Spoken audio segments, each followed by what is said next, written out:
Halo teman-teman, hari ini kita akan membahas tentang hidrosfer. Kira-kira kalian udah tahu belum sih penjelasan dari hidrosfer?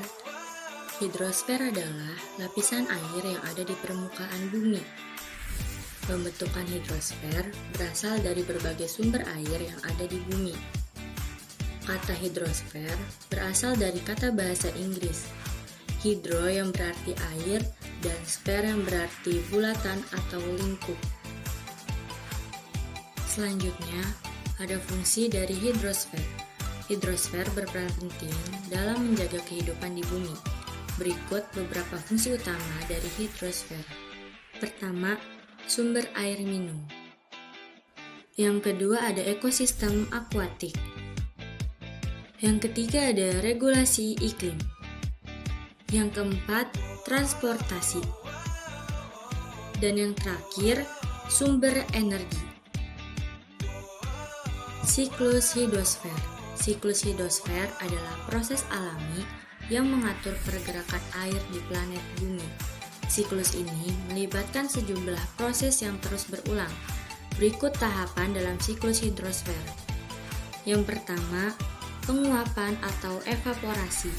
Proses ini terjadi ketika matahari memanaskan air di permukaan, seperti laut, sungai, dan danau, sehingga air berubah menjadi uap air dan naik ke atmosfer. Yang kedua ada kondensasi. Uap air yang naik ke atmosfer mendingin dan membentuk awan. Hal ini adalah langkah penting dalam siklus hidrosfer. Yang ketiga ada persipitasi. Ketika awan penuh dengan uap air, mereka mengendapkan kembali air dalam bentuk hujan, salju, atau hujan es ke permukaan bumi. Selanjutnya ada infiltrasi. Air yang jatuh ke permukaan tanah dapat meresap ke dalam tanah dan menjadi air tanah. Hal ini adalah sumber air bawah tanah yang penting. Yang kelima ada aliran permukaan. Air hujan yang tidak meresap ke dalam tanah akan mengalir di permukaan menjadi sungai, danau, atau laut. Dan yang terakhir, siklus ulang. Air yang mencapai laut akan kembali mengalami penguapan, membentuk awan, dan kemudian mengendap kembali ke permukaan bumi dalam bentuk persipitasi. Berikutnya, ada macam-macam siklus hidrosfer. Yang pertama ada siklus hidrologi pendek. Siklus air pendek merupakan suatu proses peredaran air dengan jangka waktu yang relatif cepat. Proses siklus pendek ini biasanya terjadi di laut.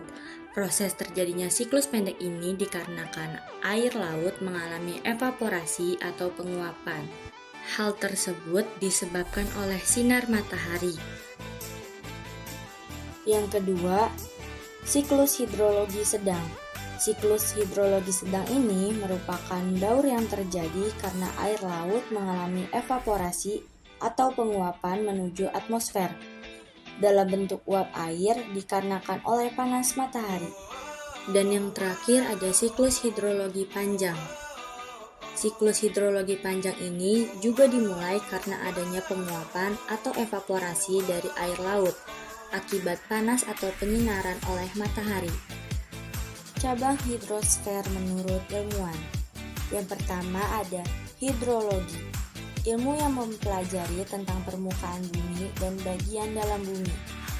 Geohidrologi adalah ilmu yang mempelajari tentang pergerakan air, persebaran, dan keberadaan air yang ada di bawah tanah. Dan yang kedua ada glasologi, ilmu yang mempelajari tentang es, klaster atau yang berkaitan dengan es.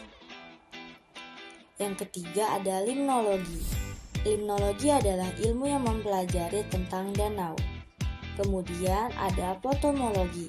Potomologi adalah ilmu yang mempelajari tentang air yang mengalir di permukaan bumi, baik melalui saluran atau tidak melalui saluran. Dan yang terakhir ada oseanografi. Oseanografi adalah ilmu yang mempelajari tentang air laut secara umum.